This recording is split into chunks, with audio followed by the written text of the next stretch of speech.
obey my word, what kind of a father am I to you? If God is your father, obey his word, live by his word, and he shall transform you by his word. The message today is titled, Know the will of God for your life. Know the will of God for your life. How many know the will of God for their lives? Most people are born into this world. They grow up. They go to school. They finish their studies. They start working. They live. They raise families. But they don't know what is the will of God for their lives. What is the will of God for your life? Why you just born into this world? You go through the systems of this world. Then a time comes and you die. And that's it? Is that what is the will of God for your life? There is more to it than what most people think. Have you ever asked yourself, what is the reason for being? Why did God create you? What is his will for your life?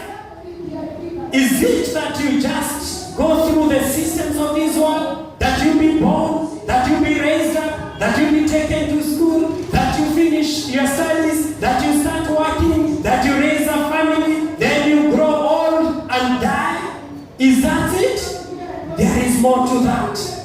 Because God has a purpose for your life. So you need to know what is the will of God for your life. So that you align yourself to God's will. So that your life may bring glory to God. Unless you are living within the will of God for your life, then your life will not bring glory to God. But the moment you know what the will of God for your life is, you will be able to align your life to the will of God. And your life will bring glory to God. The portion of scripture that is going to guide us this morning is found in Isaiah chapter 43 verse 7. And this is what the word of God says. Everyone who is called by my name, whom I created for my glory, whom I formed and made. God is saying that everyone who is called by my name, whom I created for my glory, whom I formed and made. God is saying that he created you and I for his glory. Now you need to ask yourself, is my life bringing glory to God? Is my life aligned to the will of God? For until your life is aligned to the will of God, then there is no way your life will bring glory to God.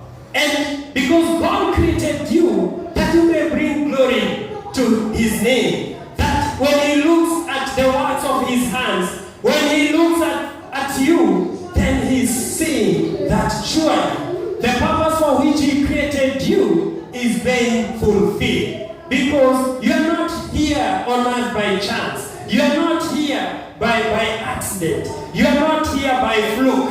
You're here by God's design. You're here because God has a purpose for you.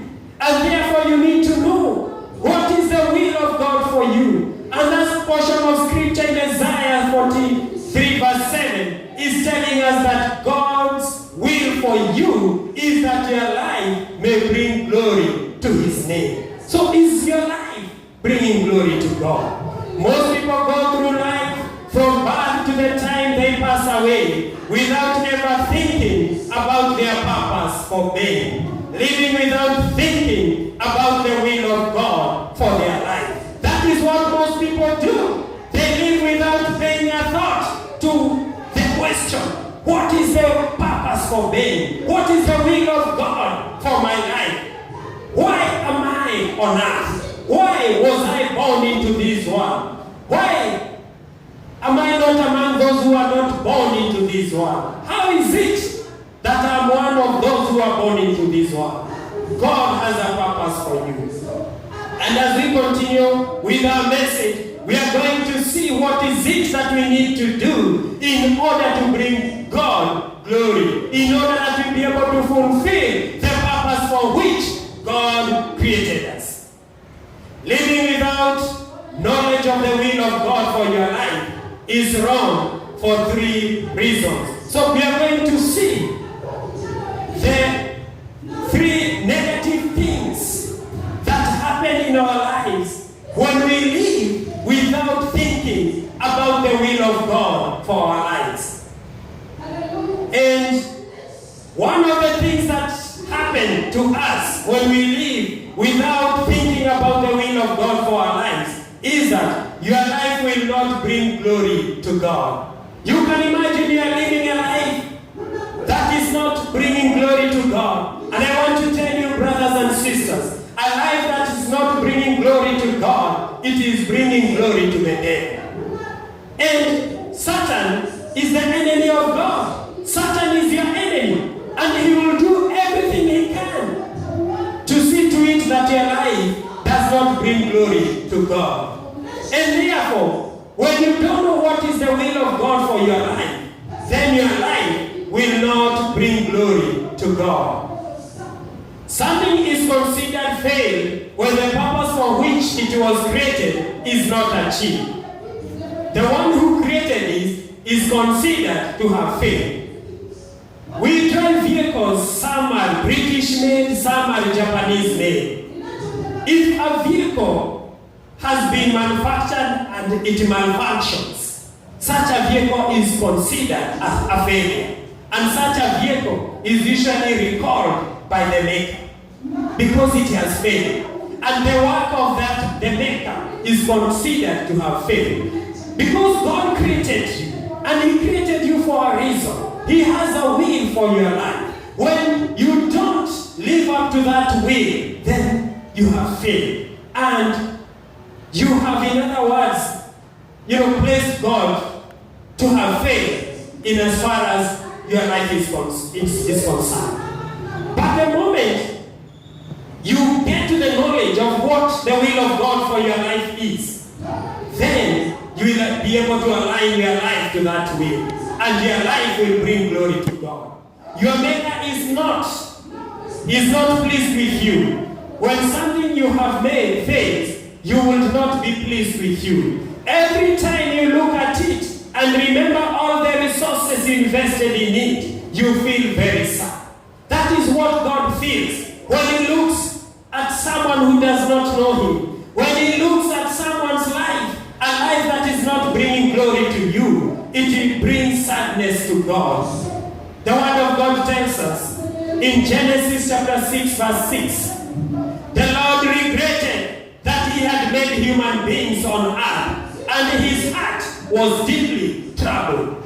Why is God deeply troubled? Why is God regretting to have created man? It is because man failed to live in accordance to the Word of God.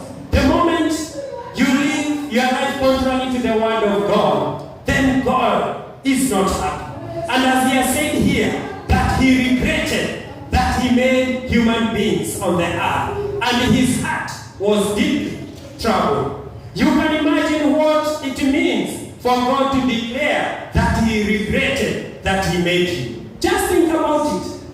Think about God saying that He regrets He created you. And then think, what is it in your life that will cause God to say that He regretted that He created you? When God uttered these words, it is because He was expressing His frustration at the works of His hands. That the very works of His hands was violating His word. Because we all know what Adam and Eve did in the Garden of Eden. God had told them in Genesis chapter 2 verse 17 that you can eat from all the trees in the garden, but the tree of the knowledge of good and evil, that you shall not eat. For in the day that you shall eat of that tree, you shall surely die. That was God's word for Adam and Eve. Then we see in Genesis chapter 3, we see that Adam and Eve decided to disobey God. in Genesis chapter 3 verse 4 to 6. And we see them doing contrary to the word of God. We see them eating from the tree of the knowledge of good and evil. And in so doing, man died spiritually to God. And now man, instead of leaning towards holiness, naturally man leans towards evil. So that is why God is uttering these words, that he regrets to have created man. And remember, he created man for his own glory. That is what our lead scripture is telling us in Isaiah 43 verse 7, that he created us for his own glory, so that our being may bring glory to his name.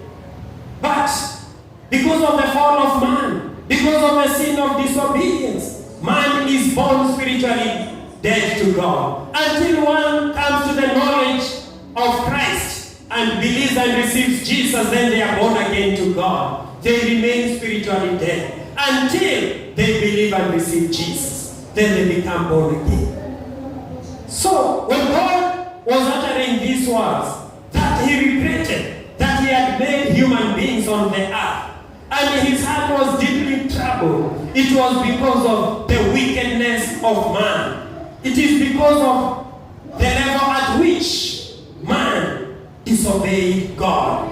And today we still see people disregarding God, people disobeying God. That is why today some people are busy doing their own things out there. Why? Because they have no place of God in their lives. Other things have taken the place of God in their lives. And this is what displeases God. This is what would make God to regret that he ever made them. But for you who have chosen to come to the house of the Lord, Lord is pleased with you, because you acknowledge that his place in your heart shall never be occupied by anything else but God. And therefore, when God is looking down at you, he's pleased that you have acknowledged him and that you have given special place for him in your heart. So, when your life is not bringing glory to God, it is not only a disgrace to God, but also a waste. Everything God has put together to make you is wasted resources. Example, his time. God took time to mold you. It costed him time. It also costed him his intelligence. It cost him that intelligence to mold you. The materials that God used, and also his breath. You can imagine all that put together. God molded you into who you are today. Therefore, God will be grieved, will regret why he created you if you don't obey his word, if your life does not bring glory to his name. Example, when God took time to say, let us now make man, that moment, God was happy that now he's making a new thing, a thing he had not made before. And he was happy when he breathed at us and we became living beings. God was happy. When he looked at everything he had created, the word of God tells us that he said everything was good and he was pleased until the fall of man. So therefore, you need to know the will of God for your life, so that your life may begin to bring glory to God. So we have seen mistake number one. When you don't know the will of God, your life will not bring glory to God. Mistake number two, you will not perceive presence of God in your life. When you are not perceiving presence of God in your life, then your life is vulnerable to attack by Satan. This is because Satan is an enemy of God and he seeks to destroy what God has created. But presence of God in your life will keep him from attacking you. So, when you don't know the will of God for your life, you will live your life devoid of the knowledge of God. And there will be no presence of God in your life. And when there is no presence of God in your life, then your life is vulnerable to attacks. by the Satan, by the devil. And as we can see in the Word of God in Job chapter 1, verse 6 to 4. This is what the Word of God says in Job chapter 1, verse 6 to 10. One day, the angels came to present themselves before the Lord. And Satan also came with them. The Lord said to Satan, "Where have you come from?" Satan answered the Lord, "From roaming throughout the earth, going back and forth on it." Then the Lord said to Satan, "Have you considered my servant Job? There is no one on earth like him. He is blameless and upright, a man who fears God and shuns evil. Does Job fear God for nothing?" Satan replied, "Have you not put a hedge around him and his household and everything he has? You have blessed the work of his hands, so that his flocks and herds are spread throughout the land." Hear what this wicked spirit, Satan, is telling God. That have you not put a hedge round about him, a hedge of protection? So he's asking God, have you not put a hedge of protection around Job? And God is saying that Job is a righteous man. And Satan, when Satan comes down here to roam on earth, he sees Job, but he sees that Job is blessed, and he sees that God has placed a hedge around his life, a hedge of protection, so that Satan is not able to attack him. So this is what happens when there is presence of God in your life. Satan will not be able to attack you. Satan will be seeing that hedge of protection that God has thrown round about you, and Satan will not be able to attack you. Just like he was not able to attack Job until he sought permission from God. He was not able. He comes down here, he roams. We don't know whether he attacked the other people who are not righteous. But we see with Job, Satan was not able to attack him. And he has told God why. Because God has placed a hedge of protection around Job. Presence of God in your life provides a hedge or a barrier that keeps Satan from attacking you. So when you are not perceiving God's presence, your life is vulnerable to attack by Satan. When you cannot perceive presence of God in your life, you cannot have faith to call on his name for help when you are in trouble. You will be stranger with God.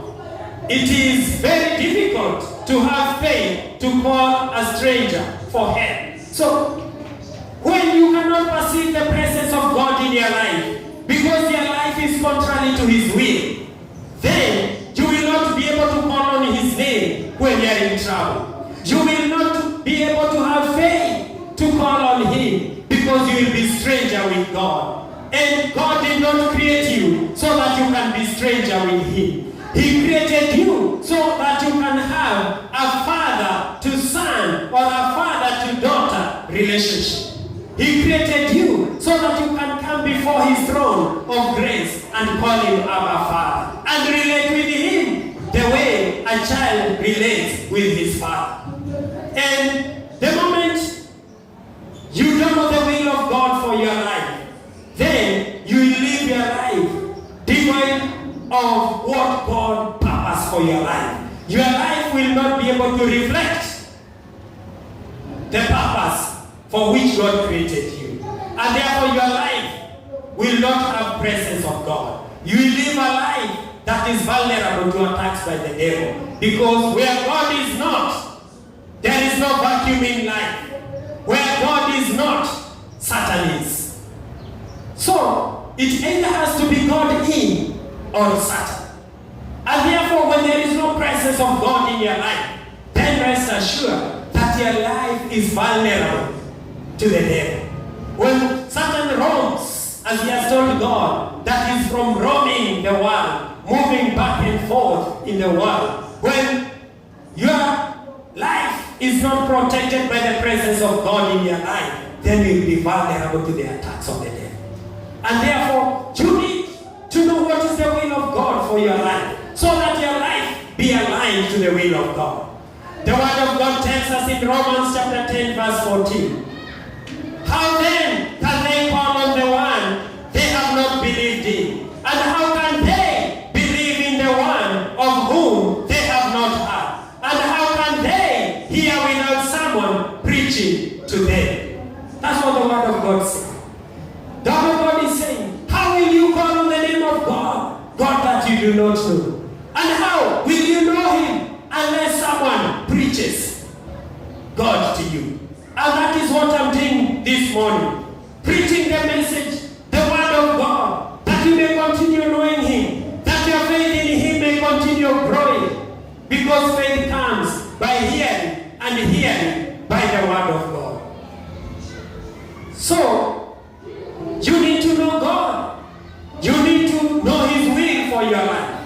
When you cannot perceive presence of God in your life, you cannot know him. You can easily tell whether or not there is presence of God in a person's life by what comes out of their mouth. What people say when they speak, it makes you know whether they know God or not. It makes you know whether there is presence of God in them or not.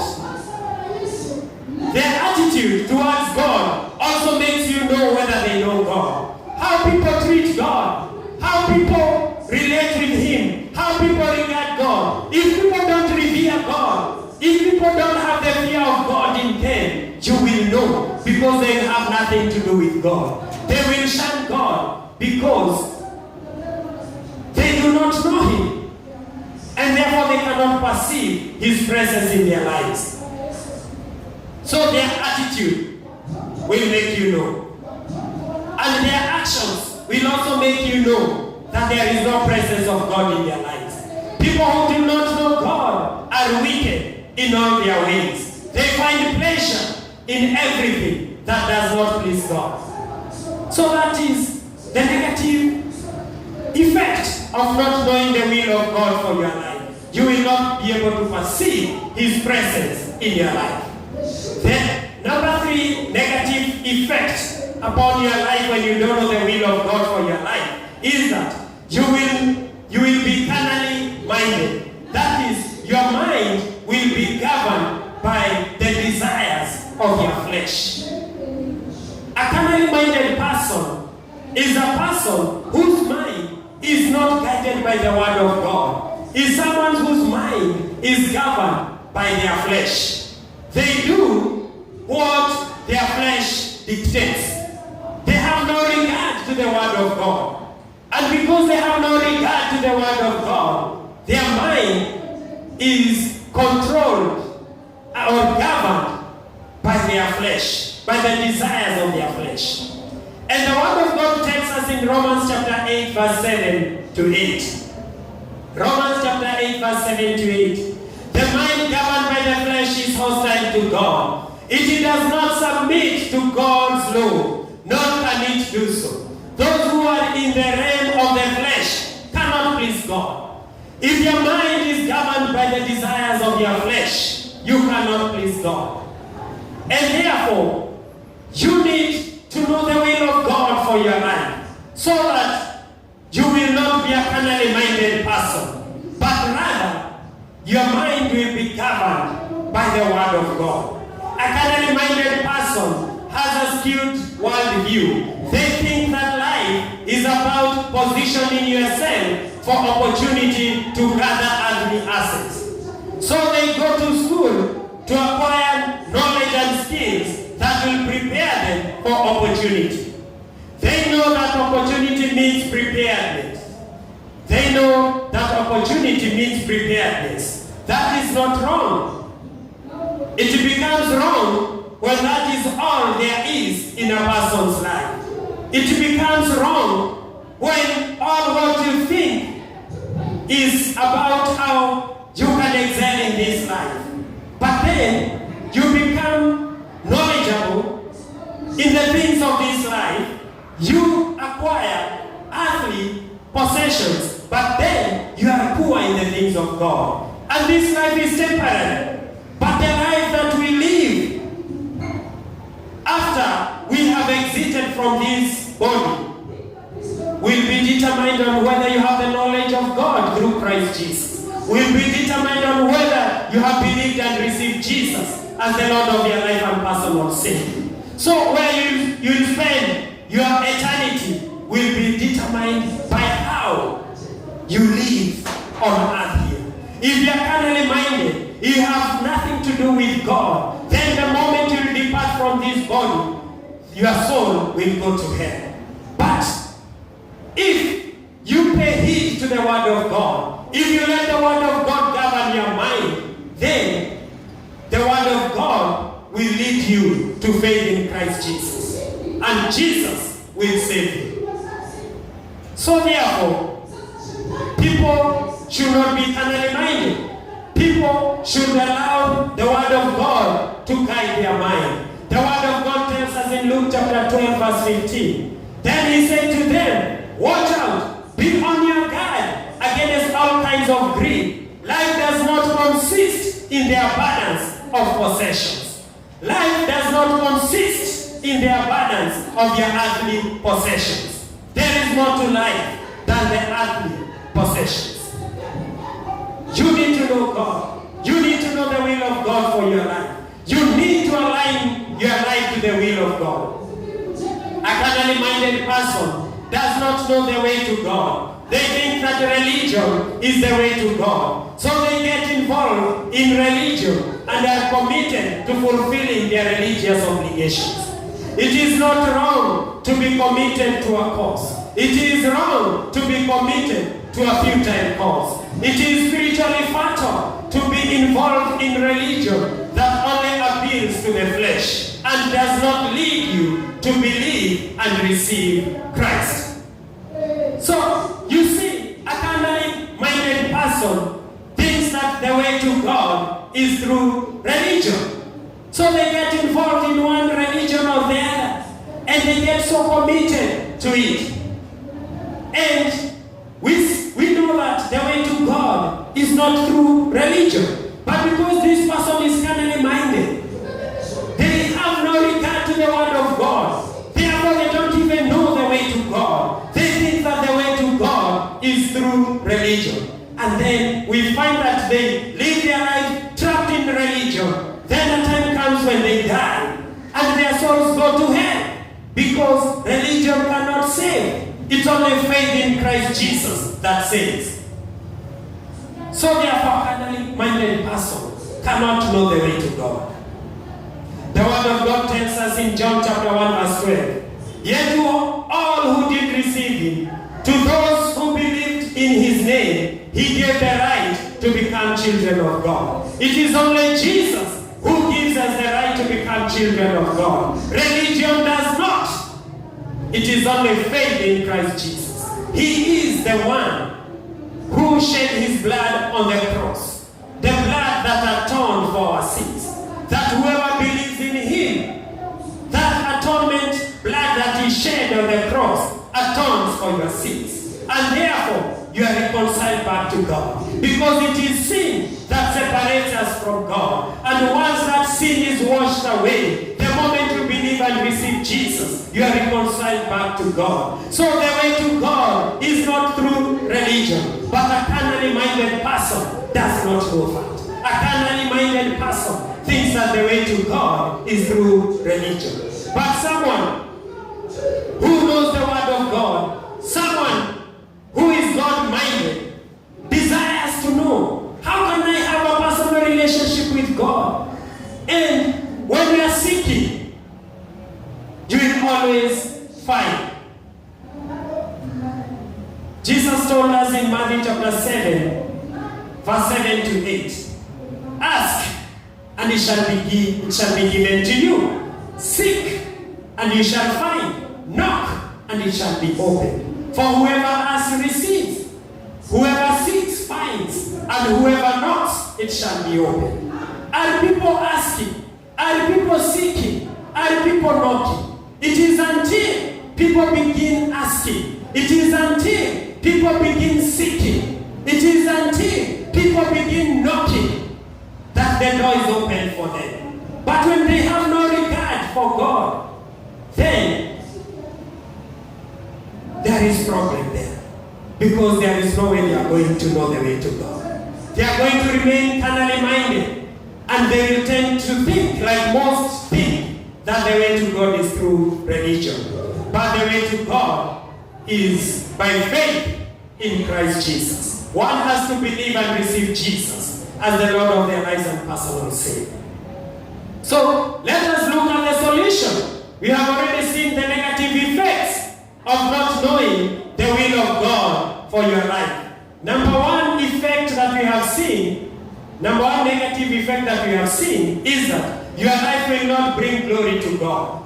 And then we have seen that your life, that you will not perceive God. You will not perceive the presence of God in your life. We have also seen that you will be carnally minded, and you will not be able to know the way to God. So we want to look at the solution.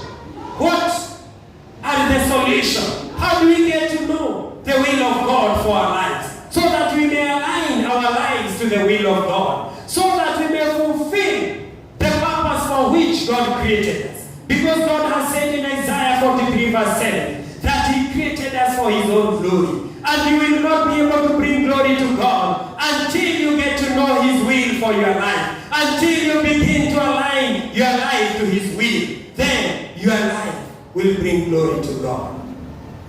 So we want to look at the solution, at how do we align our lives to the will of God, so that our lives may bring glory to God, so that our lives may fulfill the purpose for which we were created. Your life will bring glory to God the moment you know the will of God. So the knowledge of Christ is the will of God for you. And we want to look at, this is the will of God for you. And what is this will of God for you? Is the knowledge of God by faith in Christ Jesus. Once you believe and receive Jesus as the Lord of your life and personal Savior, that is the will of God for you. Then God requires that you grow in Christ, that you continue growing in His image. God does not want you to receive Jesus, then you stay and wait for the trumpet call of God, or you wait to die and go to heaven. No, God wants you to grow in Christ, so that you begin to serve Him. You begin witnessing for Christ. So the will of God is that this knowledge of truth may come to you, that you may believe and receive Jesus as the Lord of your life and personal Savior. Then grow in Him, and then begin to serve Him. So, we are going to see the benefits of having this knowledge of God by faith in Christ Jesus. Benefit number one, your life will bring glory to God. God